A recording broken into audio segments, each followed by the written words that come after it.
Hi, this is Ravinder from Manthani. ఈ video ద్వారా మేము ముందుకు రావడానికి గల కారణం ఏంటంటే, గత 3 రోజుల క్రితం మేము Vizag and Araku trip achieve అయితే వెళ్ళి రావడం జరిగింది.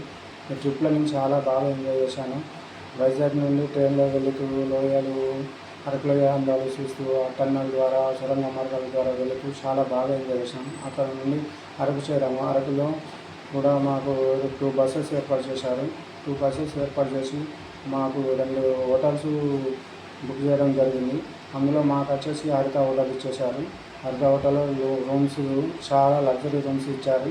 ఫుడ్ కూడా చాలా బాగా అరేంజ్ చేశారు. లంచ్ తర్వాత మేము అక్కడ నుండి షాప్రాయి కానీ, పార్క్ కానీ వెళ్ళడం జరిగింది.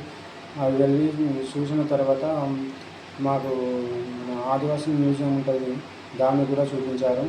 అక్కడ నుండి అది అయిపోయిన తర్వాత సాయంత్రం మాకు గాలా పార్టీ డిన్నర్ ఏర్పాటు చేయడం జరిగింది. అది కాసా హోటల్లో. కాసా హోటల్ చాలా బాగుంది. అక్కడ మన దీని నైట్ డిన్నర్ తర్వాత మాకు ఎక్కడ వాళ్ళు అక్కడనే హరిత హోటల్ వాళ్ళు హరిత హోటల్, కాసా హోటల్లో బస చేయడం జరిగింది. దాని తర్వాత రెండవ రోజు వచ్చి మార్నింగు మళ్ళీ కాఫీ తోటలు, మిరియాల తోటలు, అరకులో అందాలు చూసుకుంటూ బొర్రా గుహలు విజిట్ చేయడం జరిగింది. బొర్రా గుహల తర్వాత మధ్యాహ్నం లంచ్కి మాకు రాజుగారి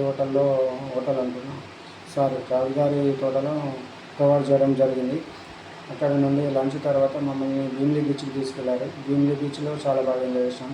భీమిలి బీచ్లో ఎంజాయ్ చేసిన తర్వాత మమ్మల్ని నైట్ మళ్ళీ కాసా హోటల్ తీసుకెళ్లారు. కాసా హోటల్లో చాలా బాగుంది.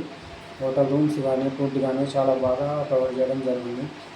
అక్కడ నైట్ బస చేసిన తర్వాత తెల్లారి 3వ రోజు సింహాచలం లక్ష్మీనరసింహస్వామి టెంపుల్ను విజిట్ చేయడం జరిగింది. అక్కడ అయిపోయిన తర్వాత మళ్ళీ కాసా హోటల్కి వచ్చి బ్రేక్ఫాస్ట్ చేసి తర్వాత ఆర్కే బీచ్కి తీసుకెళ్లారు. ఆర్కే బీచ్ నుండి అయిపోయాక మాకు మళ్ళీ మధ్యాహ్నం లంచ్ చేశాము. లంచ్ చేసిన తర్వాత కైలాసగిరి కానీ, మన సబ్మెరీన్ ఇండియన్ నేవీలో ఒక 30 సంవత్సరాలు సేవలు అందించిన జలంతర్ దాన్ని మాకు చూపించడం జరిగింది. అది చాలా బాగుంది.